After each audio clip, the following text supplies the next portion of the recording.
네, 안녕하세요. 저는 껍데기는 가라, 알맹이만 오라 공동대표를 맡고 있는 알맹상점의 양내교라고 합니다. 만나서 반갑습니다. 오늘 원래 제가 알기로는 대면으로 만나 뵙기로 한 걸로 알고 있는데 또 코로나가 이렇게 격상되면서 비대면으로 이렇게 만나게 돼서 너무너무 아쉽게 생각을 하고 있어요. 사실 이런 코로나 문제가 팬데믹 현상으로 우리가 좀 굉장히 많은 고통을 받고 있는데요. 이런 낯선 일상들을 요즘에 많은 분들이 또 그냥 편안하게 일상으로 또 적응해 가는 모습을 보면서 저는 또 위기감을 느끼고 있거든요. 그런데 이런 위기감을 우리가 좀 인식을 하면서 이제 좀 변화를 시켜야 되지 않을까라는 생각을 하고 있습니다. 근데 이런 팬데믹이나 코로나 현상들이 대부분 이제 많은 분들이 기후 위기랑 연결을 많이 시키는데요. 이런 기후 위기 문제가 사실 여러 가지의 문제들이 많이 있지만 쓰레기도 기후 위기에 굉장히 큰 영향을 미치고 있습니다. 그래서 제가 생각할 때는 이런 쓰레기 문제들은 우리가 일상 속에서 많이 해결할 수 있는 부분들이 있는데 이런 것들을 여러분들께 좀 이야기를 해드리면 어떨까 싶어서 준비를 해봤고요. 저희 알맹상점에서는 이런 쓰레기를 어떻게 줄이고 있고 왜 알맹상점을 만들게 되었는지에 대한 이야기를 들려드리도록 하겠습니다. 보통 요즘에 쓰레기 대란이라는 얘기를 많이 들으실 거예요. 그러니까 코로나를 가장 많이 들으시겠지만 코로나 다음으로 많이 듣는 게 쓰레기 문제, 일회용품 문제 이런 것들을 많이 얘기 들으실 텐데요. 쓰레기 대란이라고 얘기를 하지만 사실상 우리가 이마만큼의 쓰레기를 버리던 엄청 많은 양의 쓰레기를 버리던 우리 집 앞에 버린 쓰레기는 다음날 아침 나가면 어떻게 되어 있나요? 깨끗하게 치워져 있습니다. 늘 항상 깨끗하게 치워진 모습들을 보기 때문에 우리는 실제적으로 쓰레기 대란이란 체감을 잘 못하고 있는데요. 또 한편으로는 또 이런 생각할 수가 있어요. 내가 쓰레기를 버리지만 또 재활용, 그러니까 분리배출 열심히 하고 있기 때문에 우리나라는 분리배출로 쓰레기 문제가 없을 거야 라고 또 생각하시는 분도 많으세요. 사실 맞습니다. 우리나라는 분리배출이 세계 2위일 정도로 분리배출을 아주 잘 열심히 하고 있지만 열심히만 할 뿐 정확하고 깨끗하고 제대로 분리배출을 못하고 있는 게 현실인 거죠. 그걸로 인해서 지금 많은 쓰레기 문제들이 일어나고 있는데요. 그럼 쓰레기가 왜 문제일까요? 쓰레기가 문제인 이유는 바로 썩지 않기 때문입니다. 우리가 일상적으로 요즘에 배출하고 있는 쓰레기들을 생각을 해보시면 플라스틱이나 비닐류가 굉장히 많은데요. 플라스틱은 분해되는데 500년, 비닐은 100년이라 얘기하지만 사실상 더 오래 걸릴 수도 있고 아무도 모른다고 해요. 이런 쓰레기들이 너무너무 넘쳐나기 때문에 이게 처치곤란이 되는 것이죠. 이런 쓰레기들이 많아지면 문제는 이제 인간보다 더 열악한 환경이 있는 동식물들이 먼저 고통을 받게 되는데요. 지금 PPT에 보이시는 이런 거북이 코에 빨대가 꽂히는 사진들, 그리고 아래쪽에 보이는 거는 고래 뱃속에서 나온 비닐인데요. 이렇게 먹고 죽는 동물들이 기하급수적으로 늘게 되고 또 식물들도 역시 마찬가지로 멸종을 하게 되는 거죠. 근데 이런 게 인기치에 차오르기 시작하면 결국 인간한테까지 도달하게 되는데요. 현재로는 지금 인간한테 이런 피해들이 많이 발생을 하고 있습니다. 이 그래프, 여기 그림을 보시면은 저는 이 표현을 어떻게 하냐면 자원순환이 아닌 플라스틱 악순환이라고 말씀을 드리고 있는데요. 인간이 버린 플라스틱 쓰레기들, 이제 쓰레기가 제대로 처리가 되지 않고 당연히 그게 성질에 따라서 잘게 부서질 수도 있고 그대로 모습을 띠면서 강이나 바다나 땅으로 흘러 들어가겠죠. 흘러 들어갔을 때 거기에 살고 있는 동식물들이 그걸 섭취하게 될 것이고 그거를 또 그대로 인간이 섭취를 하게 됩니다. 하지만 또 인간은 또 똑같이 플라스틱 쓰레기 또 버리게 되죠. 이 악순환을 하고 있는 모습에서 누군가가 이거를 멈춰야 되는데 멈출 수 있는 사람은 누구일까요? 동식물도 아니고 바로 사람이라고 생각을 합니다. 사람이 만들어낸 쓰레기는 사람이 해결할 수밖에 없는 상황인 거죠. 그런데 이거를 자각하지 못하고 아직도 우리는 많은 쓰레기를 버리고 있고 많은 쓰레기를 사고 있고 기업에서는 많은 쓰레기를 만들어내고 있습니다. 이렇게 계속 악순환이 되다 보니까 현재 지금 정말 육지보다 더 넓은 바다에는 엄청 많은 쓰레기 섬을 이루고 있고요. 그게 한반도 7배가 넘는 지경이라고 합니다. 이런 것들이 점점 더 커지고 있는 게 굉장히 큰 문제인데요. 이런 거를 딱 얘기 들었을 때 너무 거대한 문제니 개인이 할 수 있는 게 없지 않을까라는 생각을 많이 하실 수가 있어요. 하지만 저희 알맹에서는 이거를 우리 개인에서 줄일 수 있는 게 무엇이 있을까 생각을 했을 때 바로 이 알맹 상점 리필 스테이션이라는 게 생겨나게 되었습니다.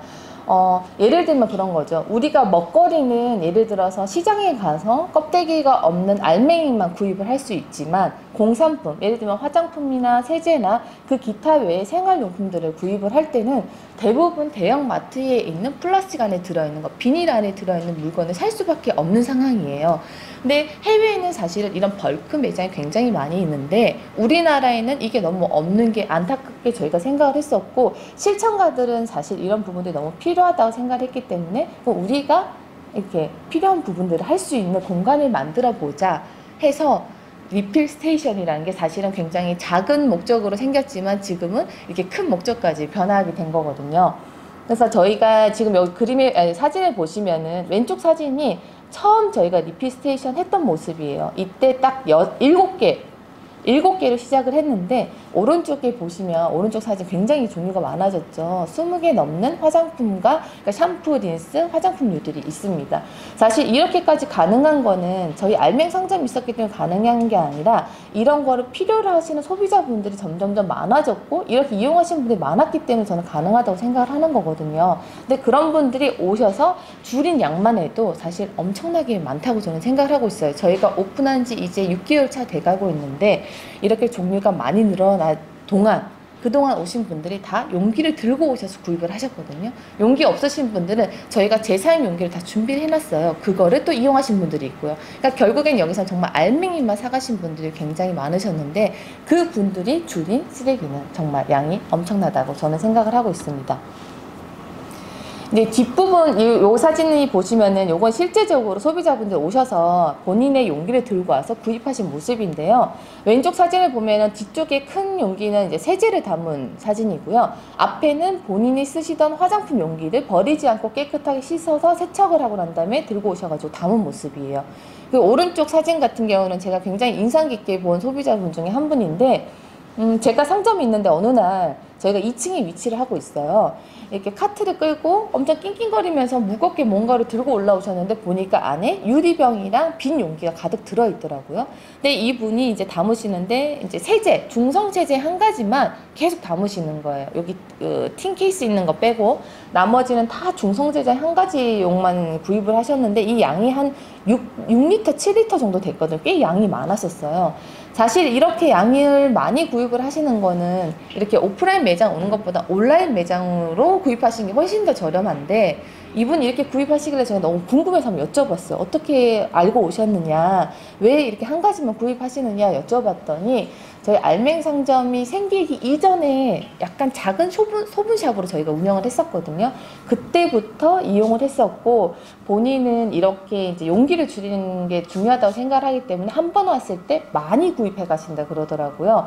그래서 사실 이렇게 구입하시는 게 오히려 가격적으로는 비쌀 수 있지만 본인의 소비 가치를 돈이 아니라 환경에 두셨다는 말씀인 거죠. 그래서 이분이 이렇게 담고 사실은 또 2층을 내려가려면 굉장히 힘드시거든요. 거의 한 7kg 되는 걸 들고 내려가셔야 되는데 이 또 한여름에 그게 낑낑대고 내려가시는 모습을 제가 본 적이 있어요. 그래서 이렇게 환경을 생각하고 가치를 생각하면서 소비를 하시는 분들이 요즘에는 점점 많이 늘어나고 있다.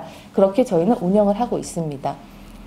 그리고 두 번째로 저희가 또 리필 스테이션만큼 굉장히 중요하게 생각하는 부분이 알맹 커뮤니티 회수센터라고 해서 선별장에서 누락돼서 쓰레기가 되는 자원들이 있어요. 그런 것들을 저희가 모으고 있는데요. 오른쪽에 사진을 보면 웬 쿠폰이랑 이렇게 도장이 있죠. 이거 같은 경우는 자원을 가지고 오신 분들한테 저희가 도장을 찍어드리고 이 도장을 다 모으면은 저희가 작지만 대나무 칫솔 하나나 아니면은 병뚜껑으로 만든 치약자개 아니면은 이제 우유팩으로 만든 휴지가 있어요. 그거 3개 중에 하나를 선택해서 선물을 드리고 있습니다.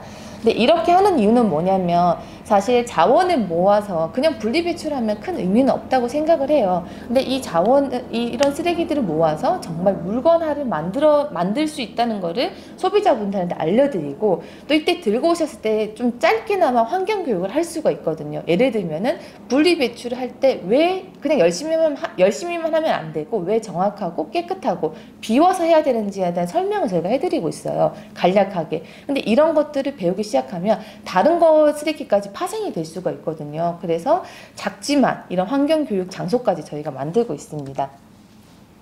그래서 첫 번째로 받는 거는 방금 아까 말씀드린 치약자기를 만드는 병뚜껑을 받고 있고요. 이 병뚜껑 같은 경우는 페트 병뚜껑을 따로 받고 있어요. 손바닥 크기만한 PP나 PE 소재는 다 받고 있는데 사실 이런 것들을 말씀을 드리면 많은 분들이 또 이것저것 많이 가져오세요. 그때마다 저희는 표시사항을 보면서 말씀을 드리고 있죠. 이게 표시사항이고 이 표시사항에서 PS 같은 경우는 당연히 안 되고요. PP나 PE만 가능합니다 라고 알려드리고 또 플라스틱 중에서는 표시사항이 없는 것도 꽤 많이 있거든요. 그럼 표시사항이 없을 때는 왜 안 되는지에 대한 설명도 해드리고 있습니다. 바로 이게 생활 속에서 할 수 있는 환경교육인 거죠. 두 번째로 저희가 받고 있는 거는 우유팩인데요. 우유팩이 원래는 종이팩이라고 해서 많은 분들은 또 폐지라고 생각해서 폐지에 많이 배출하시는데요. 사실은 폐지랑 엄격하게 구분해야 되는 것 중에 하나예요. 근데 이 종이팩은 사실 그 재활용이 굉장히 잘 되는 자원 중에 하나예요. 거의 95% 이상 재활용이 되는 거기 때문에 다른 재활용보다 훨씬 재활용률이 높은데 많은 분들이 이걸 모르셔서 우유팩 수거율이 20% 미만입니다. 그럼 80% 넘는 것들은 다 쓰레기가 된다는 거죠. 근데 이거는 사실 화장지로 만들 수 있는 너무너무 좋은 고급 원료, 천연 펄프인데도 불구하고 이걸 모르셔가지고 제대로 배출하지 못해서 쓰레기가 되는 이런 상황들이 많아서 저희가 이런 것도 알려드리고 있고요. 중요한 건 또 우유팩 말고 두유팩이라고 해서 하는 은박지 들은 멸균팩이 있죠. 그것도 사실은 엄격하게 두 개 다 구분해 주셔야 됩니다. 종이팩은 화장지가 되지만 멸균팩은 우리가 화장실에서 쓰는 그런 티슈 있잖아요. 손 닦는 티슈로 따로 만들어지는 거거든요. 그래서 이런 것도 또 설명을 드리고 있습니다. 세 번째로는 이제 커피 가루인데요. 우리가 커피 소비 굉장히 많이 하고 있죠. 전 세계적으로 따졌을 때 3위, 5위 안에 들 정도로 우리나라의 커피 소비는 엄청나게 많이 있습니다. 근데 그 커피를 소비할 때마다 난 부산물은 당연히 커피 가루가 있는데요. 이 커피 가루를 대부분 또 음식물 쓰레기라고 착각하시는 경우가 많이 있어요. 우리가 먹으니까. 근데 이거는 음식물 쓰레기가 아니라 일반 쓰레기로 사실 버려주셔야 되고요. 근데 이거를 당연히 우리가 많이 먹으면 먹을수록 쓰레기는 당연히 많이 나오겠죠. 당연히 이 커피 가루 같은 경우는 자연으로 되돌아갈 수는 있겠지만 이런 쓰레기들도 많아진다면 문제가 되기 때문에 저희는 이거를 말려서 가지고 오시면은 이거를 커피 화분이나 연필 만드는 회사를 보내서요. 그 회사에서는 그 물건을 만든 거를 저희한테 또 납품을 합니다. 그럼 저희는 그걸 받아서 상점에서 또 판매를 하는 거죠. 정말 어떻게 보면 순환이 되는 거죠. 근데 가장 또 좋은 건 뭐냐면 화분 같은 경우는 분갈이를 할 때 그대로 땅에 묻거나 그대로 화분에 묻으시면 이 커피 화분이 한 달 이내에 생분해가 된다는 거죠. 그러니까 결국에는 쓰레기가 자원이 돼서 다시 자연으로 되돌아가는 정말 순환을 보여주는 딱 좋은 구조가 이 커피 화분에서 볼 수가 있는데요. 이런 부분들을 설명을 드리면 많은 분들이 정말 열심히 내가 더 모아야 되겠다라고 해서 참여를 많이 해주시고 계십니다. 또 여기 왼쪽에 사진 보이시면 주머니 같은 게 보이시죠? 저희가 알맹상점에서 자체적으로 제작하는 건데 여기 끈을 보면 다 색깔이 다를 거예요. 이게 뭐냐면 대부분 운동화 끈 저희가 수거를 받고 있거든요. 운동화를 구입을 하면 새 끈이 많이 딸려오는데 옛날에는 이것도 집에서 다 사용을 했지만 요즘에는 너무 넘쳐나니까 그냥 버리는 경우가 많이 있습니다. 근데 운동화 끈도 대부분 면끈이라고 생각을 하시지만 이것도 라일론 일종의 합성 섬유로 만들어진 운동화 끈이거든요. 그래서 저희는 이런 거를 수거를 받아서 어차피 우리가 만들어질 주머니 끈이라면 있는 자원을 활용하자라는 생각으로 운동화 끈으로 주머니 끈을 만들고 있고요. 오른쪽에 있는 이 스텐 같은 경우는 데펜소라는 회사인데 이곳에 저희가 실리콘 패킹을 모아서 실리콘을 보냅니다. 근데 실리콘 같은 경우는 사실 재활용이 굉장히 잘 되지만 우리가 쓰레기 버릴 때 보면 분리 배출함에 실리콘 함이 따로 없죠. 그럼 실리콘은 일반 쓰레기로 버려야 돼요. 근데 모으면은 얘네들은 재활용 굉장히 잘 되는 아이들이거든요. 그래서 저희는 이걸 모아서 데펜소 회사로 보내면은 데펜소 회사에서는 굉장히 많이 모은 양들을 중국으로 보냅니다. 왜 중국으로 보내냐면 한국에는 지금 현재로 실리콘을 재활용하는 공장이 없다고 해요. 그래서 중국에 보내게 되면 중국에서 이제 뭐 장난감이라든지 다른 대체 물건으로 만들게 되는 거죠. 그래서 정말 쓰레기로 버릴 뻔한 거를 저희 알맹상점에 가져가 주시면 이렇게 자원을 되돌리고 있는 작업들을 하고 있습니다. 이 사진 같은 경우는 제가 그때 상점에서 운영하고 있을 때 오셨던 분인데 되게 인상이 깊어서 제가 남겼어요. 20대 후반, 중후반 정도 되는 여성분이 엄청 많은 플라스틱 양을 2봉지를 들고 오셨습니다. 딱 한눈에 봐도 혼자서 절대 나올 수 없는 양이어서 제가 여쭤봤죠. 어떻게 이렇게 많은 플라스틱을 모으셨는지 여쭤봤더니 그분이 승무원이셨던 거예요. 승무원은 비행기 안에서 굉장히 많은 일회용품들을 사용을 하고 거기서 많은 쓰레기들이 나오죠. 그래서 우리나라 승무원분은 아니었고 이제 외항사였었는데 만약에 외국에 있는 경우에는 다 분리 배출하지만 우리나라 같은 경우 이제 들어오게 되면은 다 쓸어서 그냥 버린다고 해요. 근데 본인 자체가 그거를 너무 이제 양심의 가책을 느끼다 보니까 그 힘든 비행을 마치고도 다 이걸 모아서 집에 가서 색깔별로 분류를 해서 저희한테 가지고 오신 거예요. 근데 왼쪽 사진을 보시면은 이렇게 병뚜껑이 있고 병뚜껑이 아닌 플라스틱들이 있죠. 사실 병뚜껑은 명확하게 PP나 P 소재로 되어 있는 게 표시사항이 있지만 나머지 이런 애매한 플라스틱들은 표시사항이 없었어요. 이런 것들은 사실 안타깝지만 어떻게 활용을 할 수가 없거든요. 어떤 재질인지 모르기 때문에 녹여봐야지 알 수 있어요. 그래서 이건 다 그냥 일반 쓰레기를 폐기를 하고 왜 이것들이 안 되는지에 대한 또 설명도 해드렸죠. 그래서 이분이 그때 들고 오셨는 양이 굉장히 많았는데 저희는 또 저희가 분리하지 않습니다. 분리하는 것도 체험이기 때문에 또 그것도 교육이기 때문에 가지고 오신 분한테 저희가 부탁을 드렸었고요. 그분이 앉으셔서 30분 동안 열심히 분류를 하셔서 왼쪽 모습으로 이렇게 병뚜껑만 쫙 모아진 모습을 보실 수가 있습니다. 그리고 마지막으로 저희가 또 요즘 이제 거의 막바지에 다다랐는데요. 브리타 어택이라고 해서 비전력 정수기라고 하죠. 이런 것들 많이들 요즘 이용을 하시는데 문제는 그 필터가 쓰레기가 된다는 거죠. 현재로 브리타 필터 같은 경우는 분리배출한 플라스틱 함에 넣으면 안 되고 일반 쓰레기를 버리셔야 돼요. 근데 겉이 플라스틱이죠. 플라스틱은 500년 동안 분해가 되지 않는다고 말씀을 드렸습니다. 근데 이런 것들 그냥 일반 쓰레기로 버리게 되면 당연히 땅속이나 소각을 하면서 문제가 일어나게 되는데요. 저희는 이런 것들을 이제 그 생산자 책임 제도라고 해서 브리타 코리아 측에 요구를 하게 되었습니다. 어떻게 하는 거냐면 본인이 썼던 브리타 필터를 저희 알명상점에 가지고 와주시면은 저희가 그걸 다 모으고 또 서명운동도 지금 받고 있어요. 서명운동 지금 끝나긴 했는데 서명운동을 받아서 16,000명의 서명을 저희가 받았거든요. 그 서명한 것과 여태까지 모았던 필터를 브리타 코리아 측에 이제 곧 전달할 예정이고요. 이거를 전달하면서 미국이나 유럽이나 캐나다처럼 재사용을 하는 프로그램 우리를 만들어 달라라는 요구를 할 예정입니다. 근데 그 전에 너무 많은 필터들이 사실 버려지고 있잖아요. 아직까지 재활용 프로그램은 만들어지지 않았고 우리나라는. 그래서 저희는 이제 브리타 이 브리타 필터의 어택 활동, 캐킹 활동을 했었는데요. 옆에 사진 보이시죠? 전동 드릴로 구멍을 뚫어서 안에 있는 사용했던 활성탄을 다 꺼내고 다시 새 활성탄을 넣어서 재사용하는 거를 저희가 해킹 프로그램을 진행을 했었고요. 많은 분들이 참가해 주셔서 많은 필터를 다시 재사용할 수가 있었습니다. 그리고 또 알맹상점에서 이렇게 쓰레기를 모으고 있는 것뿐만 아니라 또 저희는 또 많은 물건들을 취급을 하고 있는데요.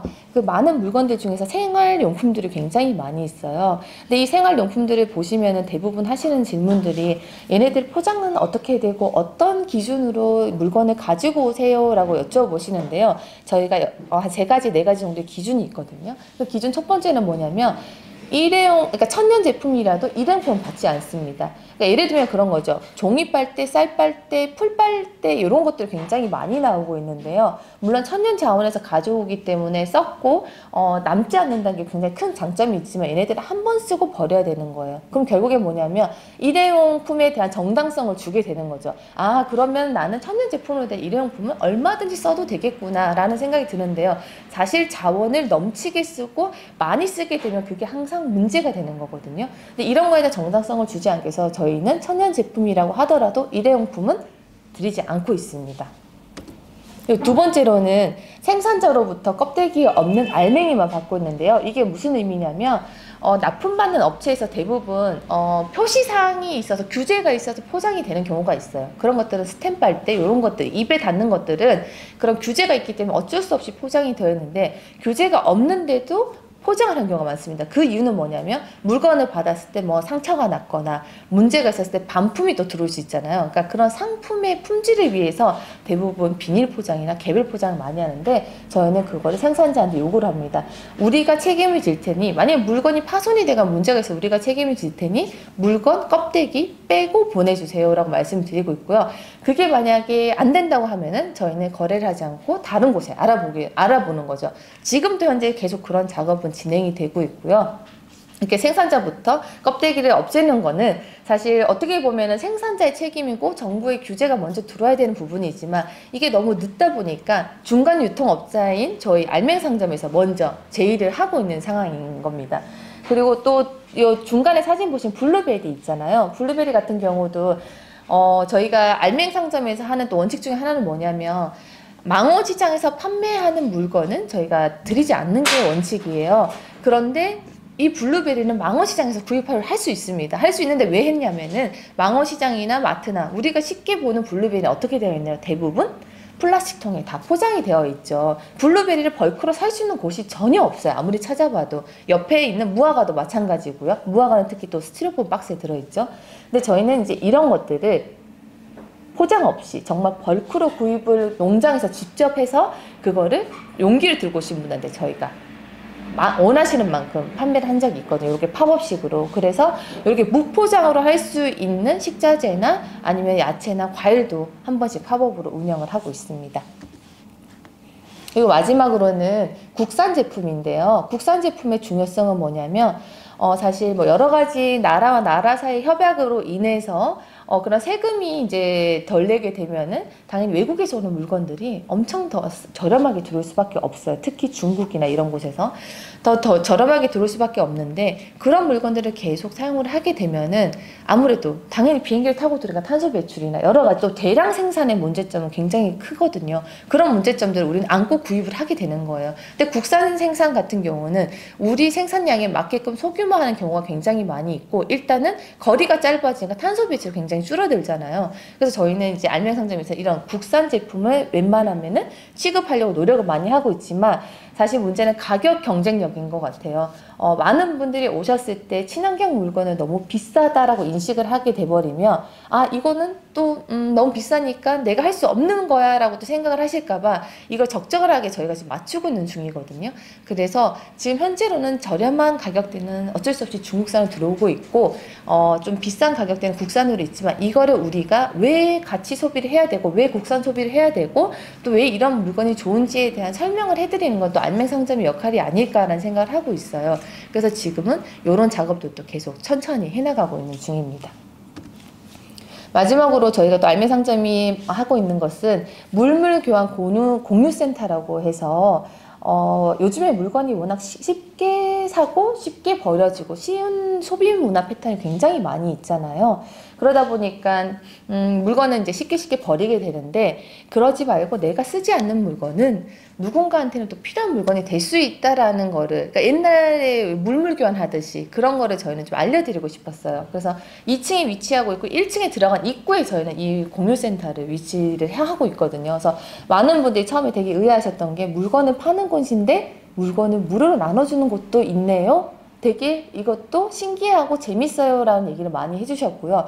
실제로 요 지금 왼쪽 사진에 있는 모습인데 요거는 오픈 처음 했을 때 모습에서 물건이 거의 없는데요. 지금 굉장히 많은 물건들이 활발하게 교환이 되고 있어요. 거의 300개 넘게 지금 물건 교환이 되고 있고요.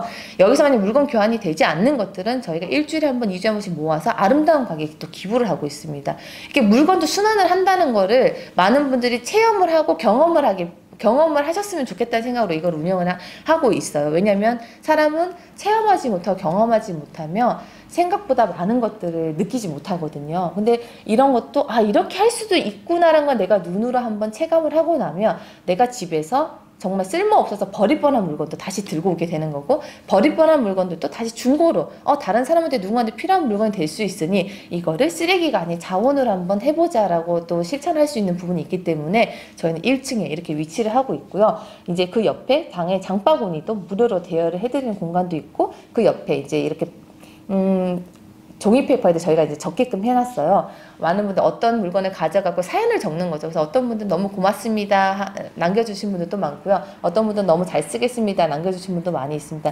이렇게 지금 알맹상점이 운영되고 있습니다. 네, 이제 두 번째 이야기인데요.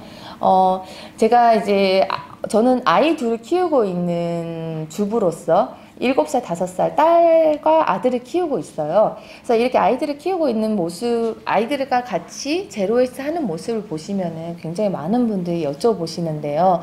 어떻게 아이들이랑 그렇게 활동을 하게 되었는지 저의 사연을 좀 궁금해 하시는 분들 많으신 것 같아서 제 이야기를 잠깐 들려드리고자 해요.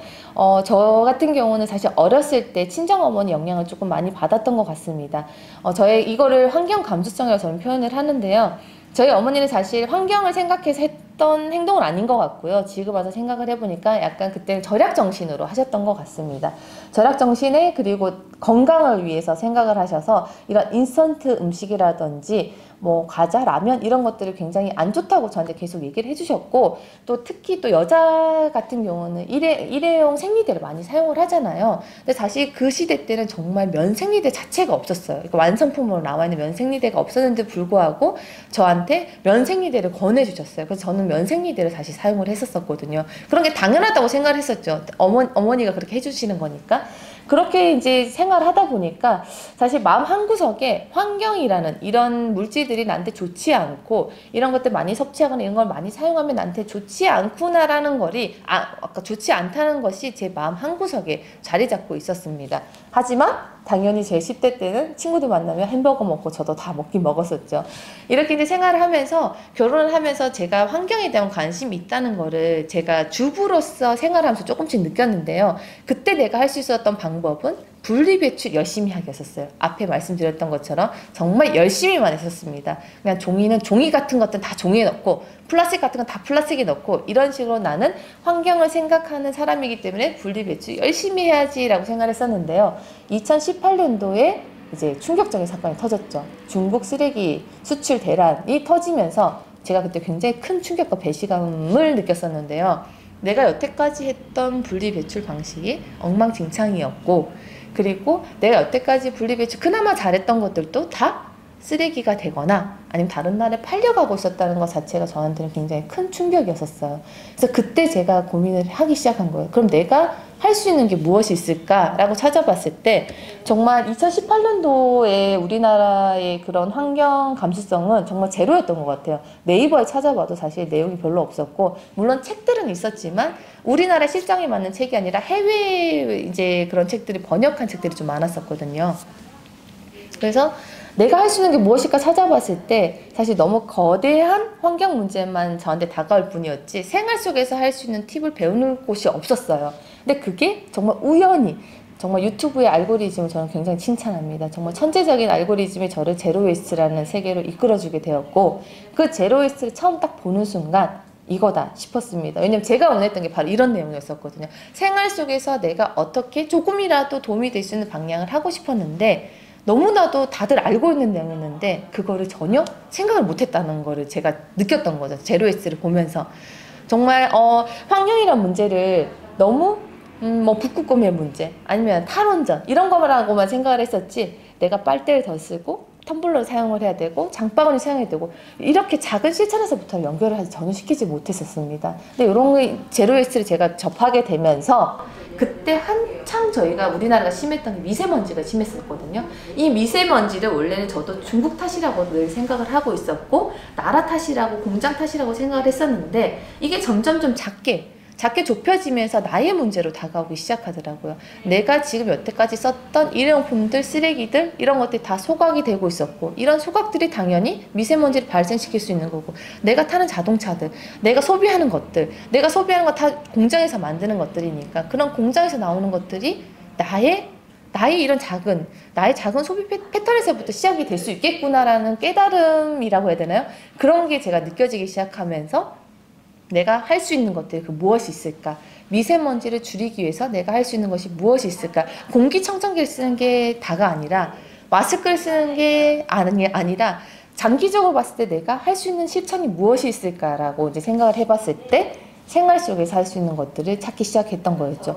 이제 그 중에서 첫 번째는 아이들이랑 같이 제가 쓰레기 줍기 주킹들을 많이 했었는데요. 사실 길거리에 있는 쓰레기는 환경미화원 분들의 문제라고 생각을 했었어요. 그분들이 치워줘야 될 문제라고 생각을 했었는데, 결국 버리는 건 우리가 버리는 거잖아요. 우리가 버리는 거고, 또 그 쓰레기들은 우리가 결국 문제를 안고 가야 되는 것들이었었어요. 근데 저는 사실 그 생각을 전혀 못하고 있었는데, 아이가 어느 날 저한테 이런 얘기를 합니다.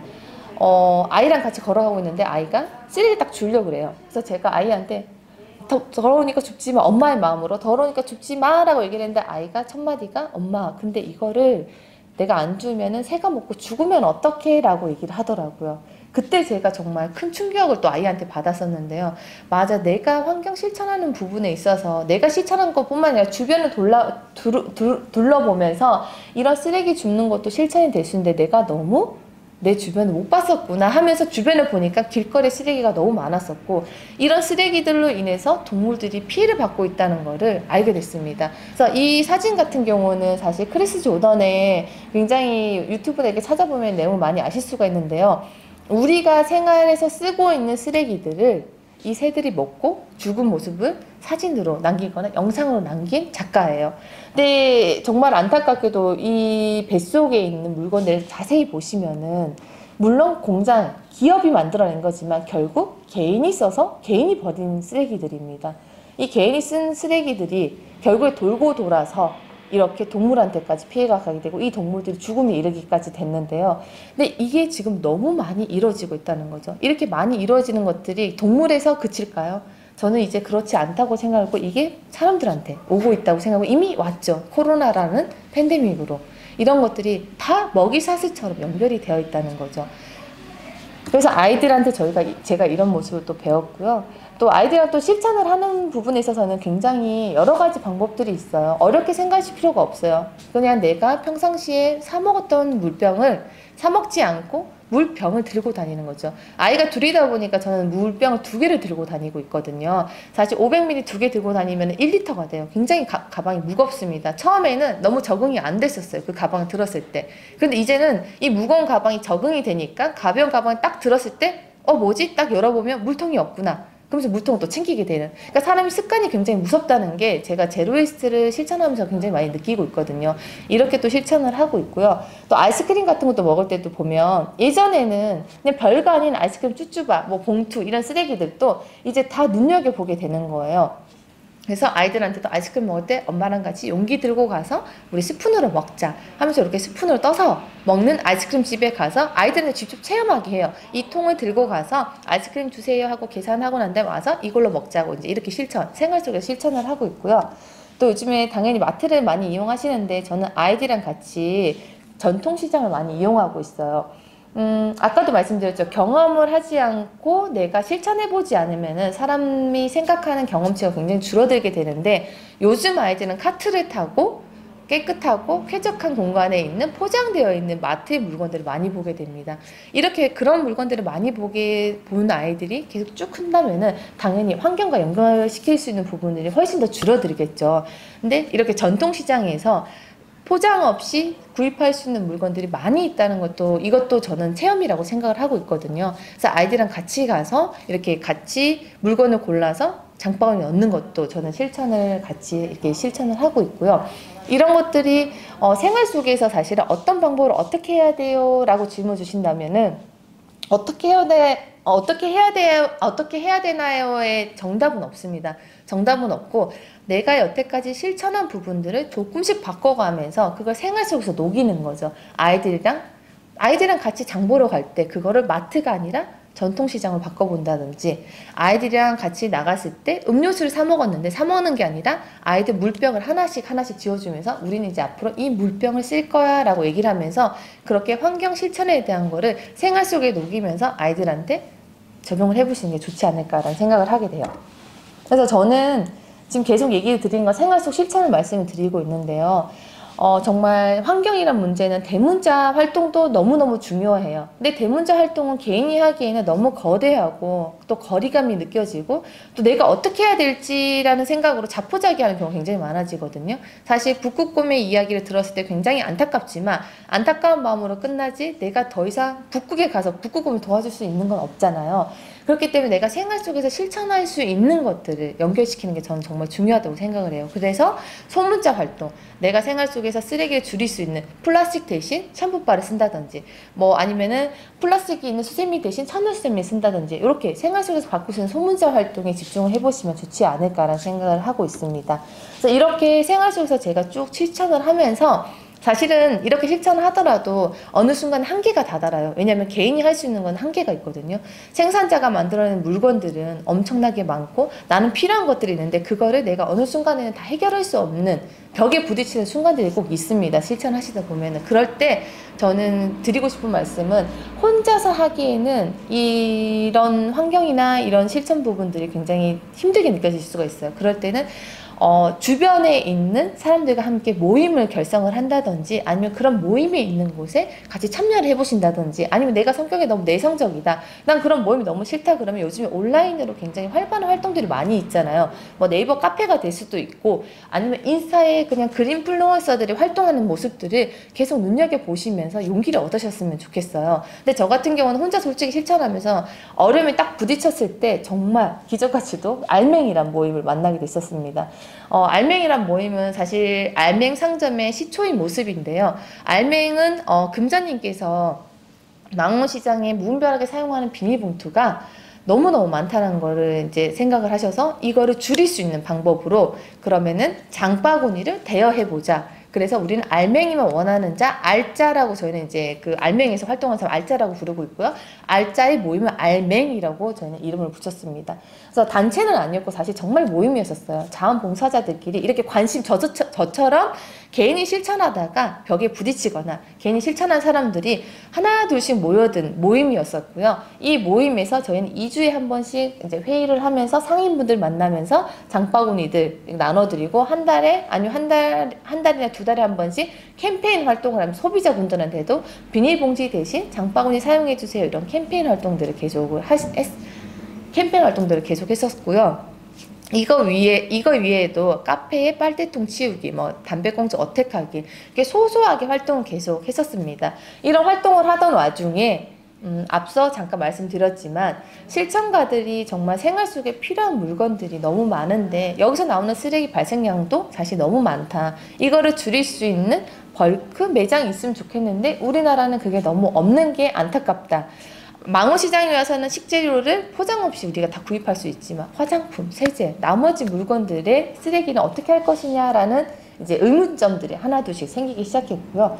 이거를 그럼 우리가 해결을 해보자 라고 손든 사람이 3명이 있었는데요. 그게 바로 저랑 금자님이랑 주우님이랑 이렇게 3명이 손을 들게 되었습니다.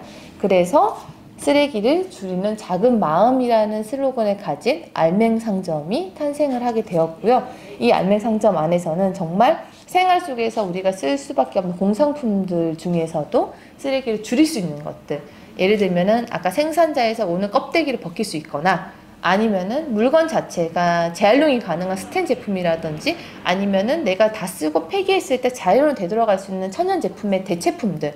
그러니까 우리는 너무 플라스틱이 너무 삶 속에 요즘에 너무 많이 파고들고 있잖아요. 그래서 플라스틱이 아니면은 안 될 것 같다고 생각하는 물건들이 있지만 사실 그걸 대체할 수 있는 물건들도 생각보다 많이 있거든요. 근데 그게 많이 요즘에 사라졌어요. 왜냐? 플라스틱은 가볍고 플라스틱은 다양한 모양을 만들 수 있고 플라스틱은 저렴하기 때문에 기업에서는 그런 물건들밖에 만들지 않는 거죠. 하지만 이걸 대체할 수 있는 물건들도 생각보다 곳곳에 많이 숨어 있거든요. 그런 대체할 수 있는 물건들을 저희는 찾아내서 상점에 지금 구비를 하고 있습니다. 그래서 많은 물건들이 지금 준비가 되어 있고요. 사실은 저희는 더 많은 물건들을 아직도 찾고 있어요. 왜냐하면 우리가 소비하고 우리가 필요한 물건들은 생각보다 많이 있기 때문에 그런 물건들을 플라스틱이 아니라 쓰레기가 아니라 정말 자연으로 순환할 수 있는 물건들을 지금도 계속 찾고 있습니다.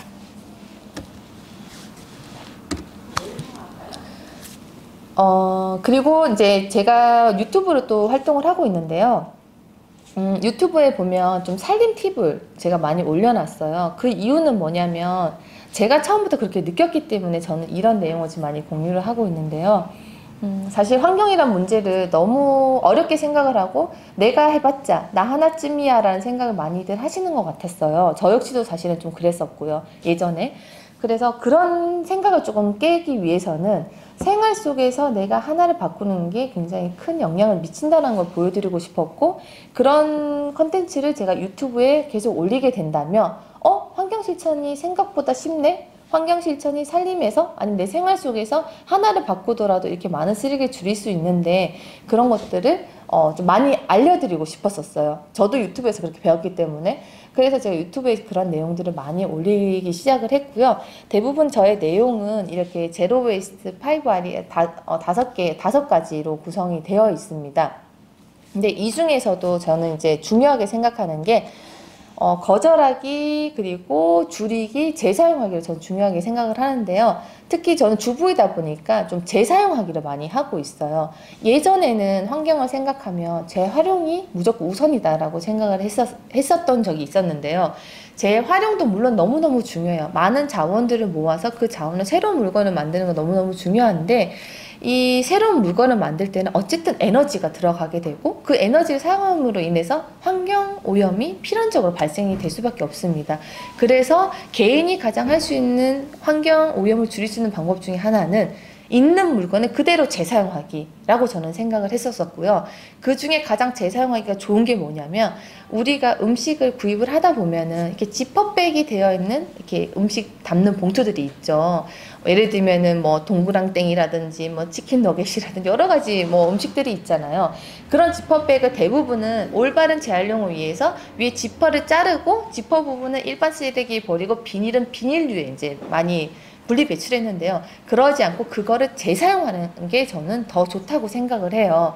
그래서 저는 사실 이렇게 인스턴트 음식을 잘 구입은 하지 않지만 어쩌다 한 번씩 이렇게 구입을 한 이런 지퍼백이 있다면은 저는 다 씻어서 모아두고 있습니다. 특히 요즘에 보면 전 또 아이를 키우니까 아이들이 시리얼을 좀 종종 먹거든요. 그러니까 시리얼 또 보면 대부분 위에 지퍼백이 많이 있죠. 그런 지퍼백을 저는 모아서 그런 것들을 이렇게 활용을 하는 거죠. 냉동고에 넣을 때 너무너무 좋아요. 일반적으로 저희가 판매하는 지퍼백보다 훨씬 더 두껍고 얘네들이 좀 질기거든요. 그래서 세척할 때도 세척도 잘 되지만 구겨지지도 않아요, 잘. 그래서 이런 것들을 저는 모아가지고 냉동고에 넣는다든지, 아니면 제가 요즘 또 활용하고 있는 게, 예전에 저는 과탄산소다 이렇게 큰 봉지가 있었거든요. 그걸 아직도 사용하는 게 어떤 걸 사용하냐면 미역 같은 거, 다시마 같은 거 굉장히 크잖아요. 그거 보관할 때 굉장히 힘들어요. 근데 큰 봉투, 그거를 차곡차곡 모아놨다가 미역이나 다시마를 거기다 보관을 하고 있거든요. 이런 식으로 사용할 수 있는 방법이 굉장히 많이 있습니다. 그래서 이런 팁들을 제가 유튜브에 좀 많이 올려놨고요. 그리고 아까 제가 알맹상좀 잠깐 소개해드릴 때 말씀드린 건데, 아이들을 키우다 보면 우유 소비가 굉장히 많을 수밖에 없어요. 근데 이 우유 소비를 하고 난 다음에 처리하는 거는 대부분 주부의 몫이잖아요. 그러니까 주부분들이 이런 거를 잘 배출만 해주신다면 환경뿐만이 아니라 자원도 아낄 수 있고, 그리고 정말 이 원래 보통 화장지를 대부분 원료를 수입을 하고 있거든요. 그 수입한 원료까지 줄일 수가 있는 거예요. 정말 여러 가지로, 그러니까 내가 이거 하나를 잘 재활용함으로 인해서, 그러니까 잘 재활용함으로 해서 뒤에 여러 가지 부수적인 것들이 많이 감소가 될 수 있는 효과가 있거든요. 그래서 요런 우유팩이 있으면 귀찮게 생각하지 마시고 다 먹고 나면 바로 물을 한번 헹구세요. 근데 이 물 또 버리면 수질 오염이 또 우유가 많이 발생을 한다고 하니까 집에 있는 화분에 물어주시면 좋을 것 같습니다. 그 헹군 물을 집에 있는 화분에 물어주시고 말려주세요. 말려주시고 난 다음에 이 우유팩은 우유팩끼리, 멸균팩은 멸균팩끼리 모아서 배출만 해주셔도 좋고요. 만약에 이거를 나는 배출이 아니라 어디에 갖다 주고 싶다라고 생각을 하신다면은 주변에 주민센터에 일단 먼저 문의를 해보셔야 돼요. 주민센터는 받는 것도 있고 안 받는 것도 있거든요. 문의를 해보시고, 만약에 주민센터가 받지 않는다 그러면은 가까운 한살림에 가시면 됩니다. 한살림이 전국적으로 요즘 다 받고 있거든요. 그래서 한살림에 주시거나 아니면 알맹상점이 가까우면 알맹상점에 가지고 와주셔도 좋습니다. 그리고 마지막으로는 가장 좋은 거는 재사용도 좋지만은 사실은 이런 것들 아예 애초에 나오지 않게 거절하기가 가장 좋습니다. 생활 속에서 가장 쓰레기를 줄일 수 있는 방법은 거절하기인데요. 저는 요즘에 식당을 가게 되면은 요즘 코로나 때문에 물티슈는 기본적으로 다 주시죠. 이런 물티슈 다 정중하게 거절하고 있습니다. 물티슈 괜찮습니다 하고 거절하고 난 다음에 화장실 가서 손을 씻는 거죠. 왜냐면 물티슈도 플라스틱으로 만들게 되는 거거든요. 생각해보세요. 그러면 물티슈 한 장이 플라스틱이고 비닐 한 장이 나왔어요. 그럼 나는 몇 초 손을 닦는 것 뿐인데 플라스틱 하나, 비닐 하나, 500년짜리 하나, 100년짜리 하나가 나오는 것이죠. 근데 내가 손을 물로 씻게 되면은 이 두 가지가 없어지게 되는 거예요. 그렇기 때문에 내가 거절하기가 얼마만큼 중요한지 생활 속에서 한번 생각을 해보시면 좋을 것 같고요. 그리고 요즘에 너무 배달 문화가 잘 되어 있잖아요. 그러니까 배달 문화도 당연히 없어지면 좋겠지만 사실 그럴 수가 없는 상황이다 보니 거기서 내가 줄일 수 있고 내가 거기서 거절할 수 있는 게 무엇인가를 생각해 보시면 좋을 것 같아요. 예를 들면 그거죠. 내가 혼자서 만약에 음식을 시켰다라고 가정을 해볼게요. 혼자서 메인 음식을 하나 딱 시켰어요. 그러면 여기서 딸려오는 플라스틱과 비닐 쓰레기가 얼마나 많을까요? 일단은 포크랑 수저가 오겠죠. 근데 포크랑 수저가 비닐에 또 쌓여 있죠. 그러면 비닐 2개, 플라스틱 2개가 나옵니다. 그 메인 음식이 있겠죠. 메인 음식이 플라스틱 통에 담겨온다면 플라스틱 통이랑 뚜껑이 있겠죠. 2개가 또 나오겠죠. 그리고 메인 음식 이외에 또 뭐 반찬이 오잖아요. 뭐 국이 오든 뭐 단무지가 오든. 그럼 예를 들면 국이라고 치면 국도 또 플라스틱 2개가 나오겠죠. 그리고 이거를 감싸는 비닐이 오겠죠. 그럼 내가 혼자서 먹는 음식에서 얼마나 많은 플라스틱과 비닐들이 나오겠어요. 그죠? 그래서 이럴 때 그러면 내가 아예 안 먹는 게 가장 좋지만 아예 안 먹을 수가 없다면 포크랑 수저 그리고 국, 그러니까 메인만 받아보는 거죠. 메인만 받아본다면은 포크, 수저, 국에서 6개의 플라스틱을 줄일 수가 있고요. 그리고 포크랑 수저를 감싸고 있던 비닐 2가지, 6개의 플라스틱과 2개의 비닐을 줄일 수가 있습니다. 이렇게 내가 줄일 수 있고 거절할 수 있는 게 무엇인지 한번 생각을 해보시면서 생활 속에서 적용을 해보시면 좋지 않을까라는 생각을 합니다. 요즘에 또 제가 또 관심이 가는 거는 사실 실천을 완벽하게 못하고 있어요. 저도 이 부분에 있어서는. 근데 요즘에 관심이 있는 건 비건, 바로 채식인데요. 채식을 저는 예전에 단순히 동물권이 아닌가라는 생각을 했었어요. 근데 사실 동물권의 문제가 아니라 사실 채식은 굉장히 많은 온실가스 이런 것들과 연결이 되어 있는데요. 공장식의 축산업은 우리가 이용하는 교통수단보다 훨씬 많은 탄소 배출, 온실가스를 배출하고 있습니다. 그러니까 퍼센테이지로 따지자면 공장식 축사는 18% 정도의 이제 온실가스를 배출한다고 하고 있고요.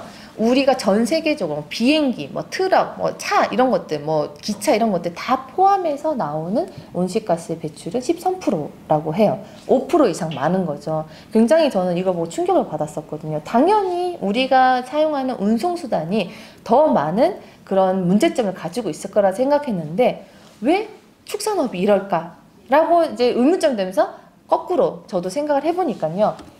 이런 축산업을 위해서, 그러니까 우리가 너무 많은 넘쳐나는 소비로 넘쳐나는 음식 그리고 이런 소비 문화로 인해서 고기의 생산량이 폭발적으로 늘어난 거예요. 수요가 늘어나다 보니까 당연히 기업에서는 이런 것들을 많이 만들어낼 수밖에 없는 거죠. 옛날처럼 우리가 수용할 수 있는 만큼의 그런 걸 했었으면은 이렇게까지 많이 늘진 않았을 텐데 그 한도를 초과한 거예요. 초과했기 때문에 이런 공장을 만들기 위해서 그리고 동물들을 가축을 키우기 위해서 많은 열대우림을 파괴하기 시작을 했고요. 이런 열대우림을 파괴를 하면서 이런 열대우림을 파괴를 하면서 거기에서 이제 그 동물들을 키우기 시작을 했고, 그리고 그 동물들을 다시 키우려면은 사료도 필요하고, 그리고 걔네들이 먹는 먹이가 필요하잖아요. 이 먹이를 또 키우기 위해서 또 열대우림 파괴를 하는 거예요. 이런 식으로. 그러니까 계속 꼬리에 물면서 계속 환경 파괴가 일어나는 것이죠. 뒤에 보시면은 이게 굉장히 좋은 도표로 하나를 표현을 해주셨는데요. 여기 보면 축산업의 환경 파괴로 인해서 기후변화, 물 사용, 그리고 쓰레기, 그 토지 사용, 그 수산업, 그리고 생물종 멸종, 그리고 산림 벌채까지 다양한 문제들을 안고 있어요. 축산업의 문제 같은 경우는 사실은. 그래서 여기 보시면은 축산업에서 동물을 키우기 위해서 사용하는 물이 3분의 1을 사용을 한다고 합니다. 그리고 이 햄버거 하나를 만들기 위해서 3,000리터의 물이 필요하다고 하고요. 우리가 생각하는 것보다 훨씬 더 많은 자원들을 이렇게 축산업에 사용을 하고 있고, 축산업에서 사용하는 그런 사료와 곡식을 위해서 오히려 기아 난민이 더 늘어나고 있다는 아이러니한 상황까지 이뤄지고 있는 거죠. 그래서 우리가 하루에 섭취하는 고기량을 한번 생각을 해봤으면 좋겠습니다. 저도 사실은 비건을 생각하기 이전에는 내가 고기를 섭취를 많이 안 하고 있다고 생각을 했었어요. 그런데 비건을 생각하면서 내가 음식을 하나 하다 보니 생각보다 많은 곳에서 축산업과 연결된 육류 섭취를 하고 있었는데요. 그 대표적으로 보면 우유가 될 수 있겠죠. 근데 우유는 단순히 우유만 있는 게 아니죠. 예를 들면 우리가 마시는 카페라떼 안에도 우유가 들어갑니다. 그리고 여기 나와 있는 빵을 만들 때도 우유가 들어갑니다. 그리고 또 마트에 가면 굉장히 많이 진열되어 있는 요거트, 그리고 이런 치즈류, 생각보다 우리가 생각하지 못했던 곳에서도 많은 고기들이 섭취가 되고 있고요. 또 심지어 라면, 스프에도 고기가 많이 들어가고 있습니다. 그러니까 우리가 섭취하는 음식들 중에서는 많은 고기들이 있기 때문에 이런 것들이 대량 축산업에 연결이 될 수밖에 없는 상황이고요. 이렇다 보니까 사실 저도 비건이 사실 힘든 부분이에요. 왜냐면 요리를 사실 잘한다면은 제가 채식을 막 열심히 해서 먹겠지만 사실 저는 요리를 잘 못하거든요. 그래서 대부분 제가 할 수 있는 선에서 하려고 이제 보니까 대부분 고기랑 연결된 요리밖에 할 수가 없는 거예요, 제가. 그리고 또 막상 또 밖에서 음식을 사 먹으려고 보면 대부분 고기가 들어가 있는 음식들이 많이 있습니다.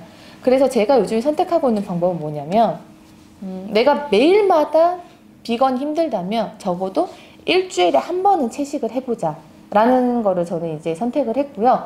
일주일에 한 번 채식이 얼마나 도움이 되겠어 라고 생각하실 수는 있겠지만 사실 실제적으로 일주일에 한 번 내가 채식을 한 걸 1년 동안 모으게 된다면 여기 나와 있는 것처럼 1년 동안 15그루의 나무를 심은 효과가 이루어집니다. 근데 이게 혼자 있을 때는 15그루지만 내 옆에 있는 사람이 같이 하게 되면 30그루. 그러니까 저는 4인 가족이니까 4인 가족으로 친다면은 60그루의 나무가 심어지는 효과가 나는 거겠죠. 이게 바로 여러 명이 같이 했을 때 개인이 실천한 것들이 모였을 때 큰 힘을 이룰 수 있고 물결을 만들 수 있는 게 바로 이런 모습이 아닌가라는 생각을 하게 되고요.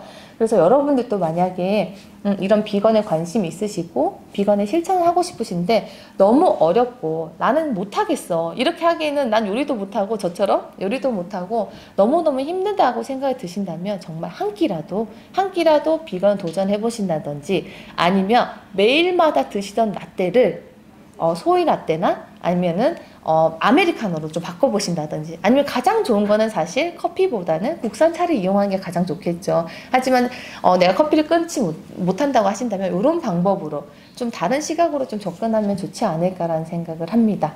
네, 그래서 우리가 생활 속에서 실천할 수 있는 방법들은 사실 많이 있지만 우리가 체감하지 못하고 너무 어렵게 생각해서 여러분들이 많이 실천하기를 두려워하시는 것 같아요. 근데 요즘에는 좀 정보도 많이 있고 또 요즘에 또 관심 가지신 분들이 많아진 만큼 주변에 관심 있는 분들이랑 같이 힘을 합쳐서 예를 들면 플로깅을 해보신다든지 아니면은 쓰레기를 같이 모아본다든지 이렇게 활동을 해보셨으면 좋겠고요.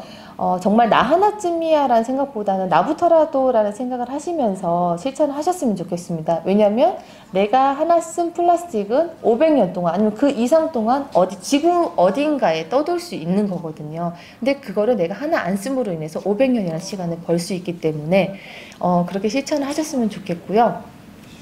물론 우리 후손들이 앞으로 살아나가야 될 세상이지만 우리도 그러니까 저 역시도 아직도 살아나가야 될 지구이잖아요. 그래서 그런 지구를 우리가 좀 더 아끼고 그리고 더 생각을 해가면서 실천을 해야 되지 않을까 생각을 합니다.